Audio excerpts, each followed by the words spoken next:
Assalamualaikum and salam sejahtera. We are now on topic 4, workplace communication. In the module is written as communication in the workplace. Workplace communication. What is it? The process of exchanging information and ideas, verbal and non-verbal, between one person or a group and another person or a group within an organisation. Komunikasi di tempat kerja, yang mana kita bertukar-tukar maklumat dan idea, sama ada dengan cara verbal ataupun non-verbal, antara seorang ataupun antara kumpulan, dengan satu orang ataupun dengan satu kumpulan yang lain dalam organisasi tersebut. It includes emails, memos, letters, calls, flyers, text, messages. Semua itulah. Different people absorb information in different ways.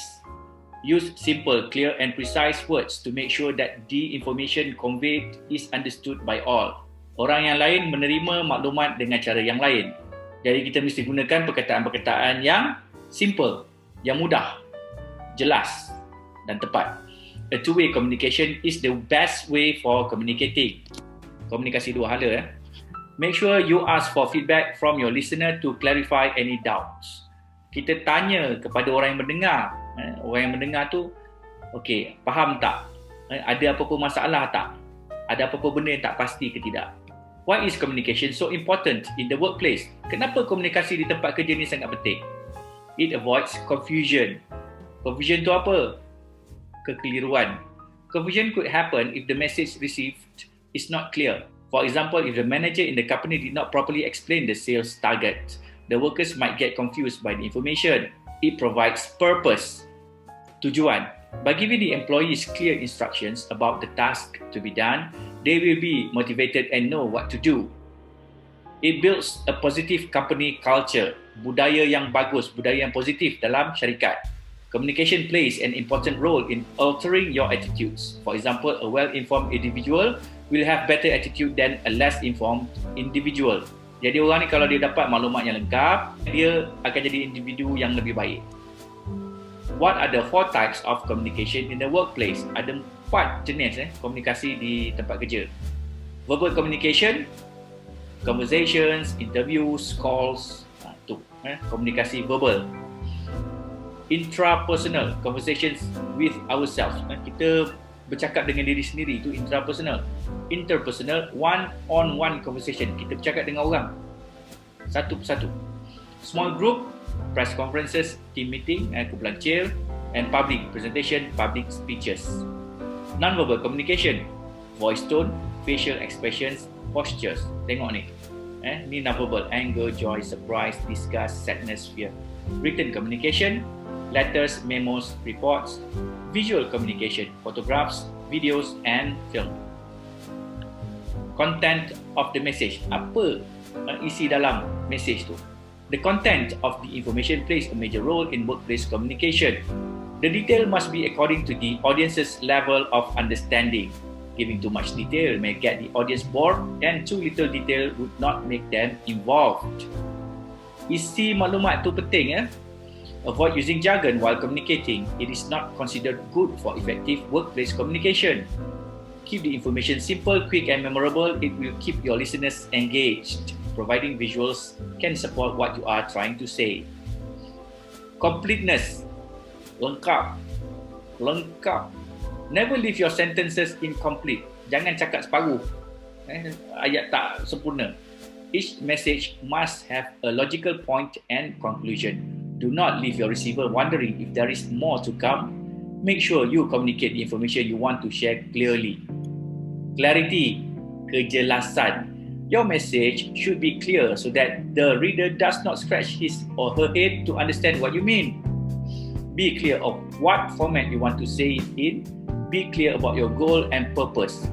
Apa matlamat kita, apa tujuan kita, itu hendaklah jelas. Your listener or reader should not have to make assumptions regarding what you are trying to say. Jadi pendengar kita, dia tak perlu membuat andaian. Practice active listening. Listening is twice as important as talking, and it is one big important part of effective communication skills in the business. Kepentingan mendengar tu, listening should not be taken for granted. penting listening, kan? Twice as important as talking. Kalau bercakap tu penting, listening, mendengar ni 2 kali penting. The more you listen, the better you receive the information. Do you know how to listen well? Here's how. Macam mana nak jadi pendengar yang setia, pendengar yang bagus? Make eye contact with the speaker, respond appropriately, no interruptions please. Examine your body language. Confident, persuasive, and patient. Yakin, mempengaruhi dan sabar. Having just a little bit of patience, confidence and persuasiveness can help you communicate your information more effectively. Some tips to speak confidently. Smile.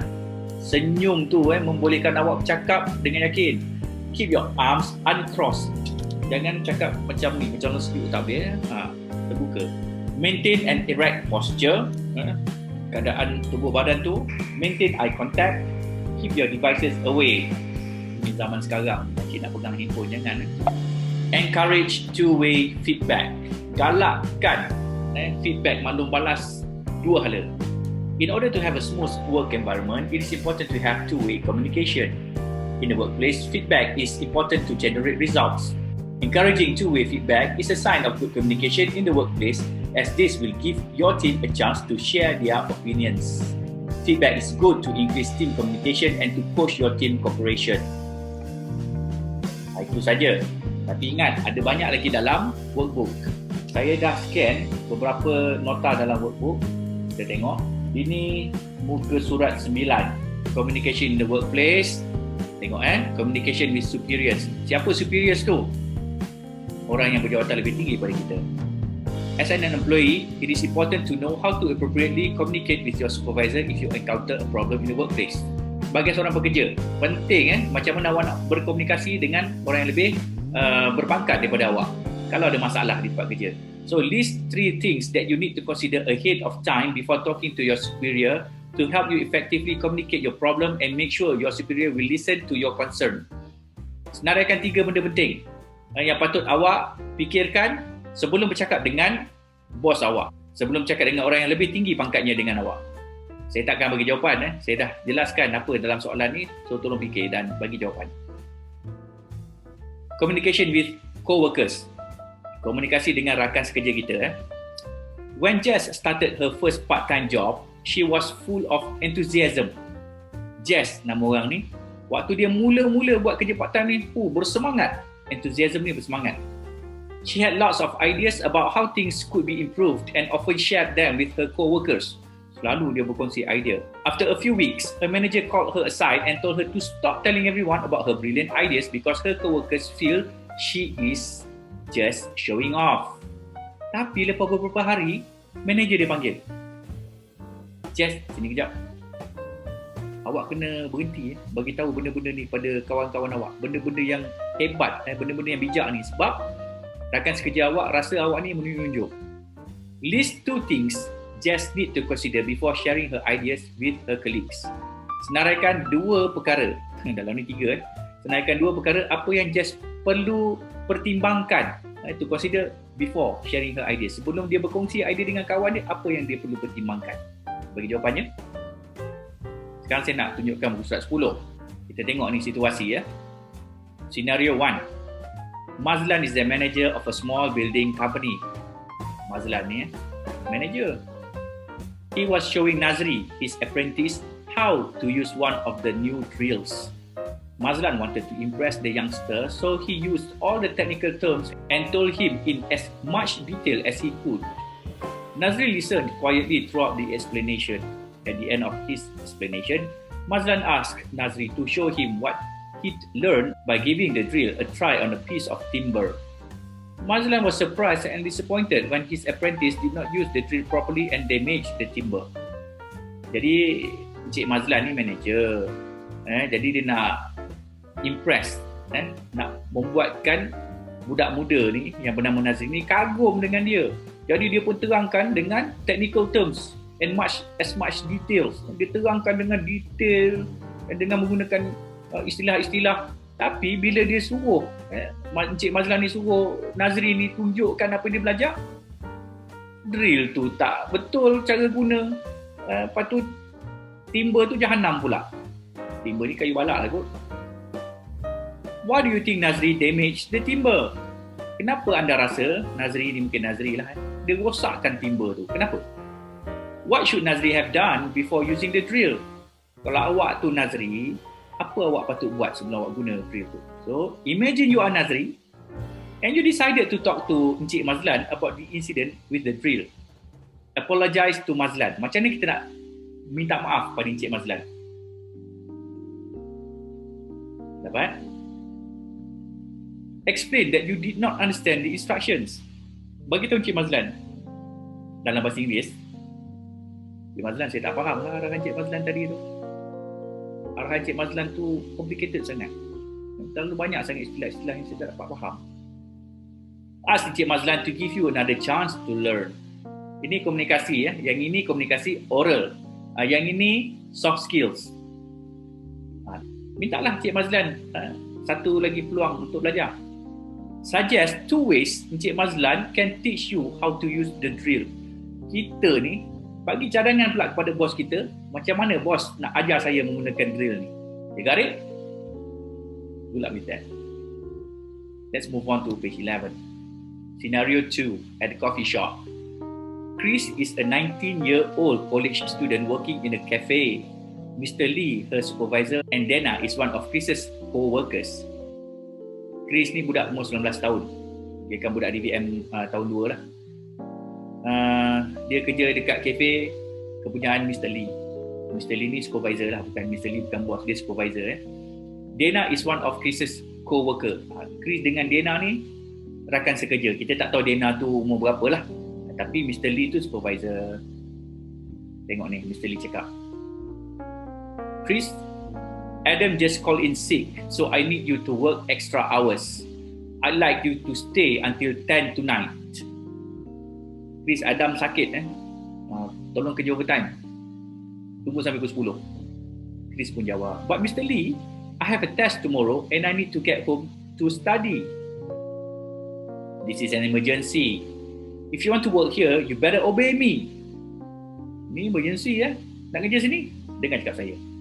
Dia jawab balik, but I've never done Adam's job before. You have never taught me. Mr. Lee balas pula. Start learning now. First, go behind the counter and take sandwich orders for a while.